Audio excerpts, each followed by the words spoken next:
धर्मनगरी कुरुक्षेत्र में गीता महोत्सव का दिव्य और भव्य आयोजन चल रहा है और प्रधानमंत्री नरेंद्र मोदी श्री गुरु तेग बहादुर जी के 350वें शहादत पर्व कार्यक्रम पर शिरकत करने वाले हैं।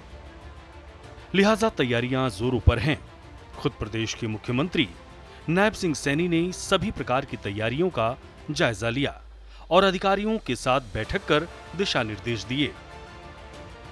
और देश के यशस्वी प्रधानमंत्री आदरणीय नरेंद्र मोदी जी 25 तारीख को गुरु तेग बहादुर जी का जो शहीदी दिवस है उसमें शिरकत करेंगे और उसी के साथ साथ आदरणीय प्रधानमंत्री जी यहाँ अनुभव केंद्र जिसका उन्होंने पिछले दिनों 2 ब्लॉक्स का उद्घाटन किया था, आज वो पूर्ण की स्थिति में है और देश के विदेश के पर्यटकों के लिए ये खुलेगा। आदरणीय प्रधानमंत्री जी इसका विजिट करेंगे और वहाँ पर एक पांचजन्य उसका उद्घाटन करेंगे और उसके बाद अंतर्राष्ट्रीय गीता जयंती महोत्सव ब्रह्म सरोवर पर वो विजिट करेंगे और वहाँ पर ब्रह्म सरोवर पर पवित्र आरती में देश के यशस्वी प्रधानमंत्री आदरणीय मोदी जी उसमें शिरकत करेंगे। आपको बता दें कि सीएम नायब सैनी ने गीता की जन्मस्थली ज्योतिसर में करीब 206 करोड़ रुपए की लागत से निर्मित अनुभव केंद्र का भी निरीक्षण किया और ज्योतिसर में 25 नवंबर को श्री गुरु तेग बहादुर के 350वें शहीदी दिवस के कार्यक्रम स्थल का भी दौरा किया।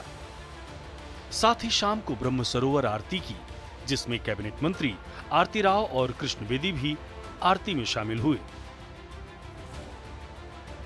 इस दौरान कैबिनेट मंत्री कृष्ण कुमार बेदी ने बिहार चुनाव को लेकर भी कांग्रेस पर निशाना साधते हुए कहा कि महागठबंधन के नेता राहुल गांधी वोट चोरी का आरोप लगा खुद विदेश घूम रहे हैं। वहीं प्रधानमंत्री नरेंद्र मोदी के आगमन को लेकर कहा कि प्रधानमंत्री का कुरुक्षेत्र में आना सौभाग्य की बात है। बिहार के लोगों ने मन बना लिया था कि डबल इंजन की सरकार के बनाएंगे हम, और मोदी जी की जो देश की आगे ले जाने की सोच है, विचार है, परिवारवाद से ऊपर उठकर जो उन्होंने वर्षों वर्षों तक काम किया है और बिहार के जंगल राज से लोग छुटकारा चाहते थे, परिवारवाद से छुटकारा चाहते थे। और यदि दूसरे शब्दों में कहूँ तो महागठबंधन ने चुनाव ही नहीं लड़ा। अब उनका नेता जो राहुल गांधी वोट चोरी का आरोप लगाता था, स्वयं तो विदेशों में गुलछर्रे उड़ा रहा था, चुनाव तो लड़ा ही नहीं, क्योंकि मतदाता के पसीने से उनको बदबू आती है, लोगों के बीच में जाएंगे नहीं। 75 साल में से 78 साल में से लगभग 56-57 साल उसके परिवार ने राज किया। जब लोगों के बीच में जाते हैं, लोग सवाल करते हैं, तो राहुल जी और कांग्रेस के पास जवाब नहीं होता।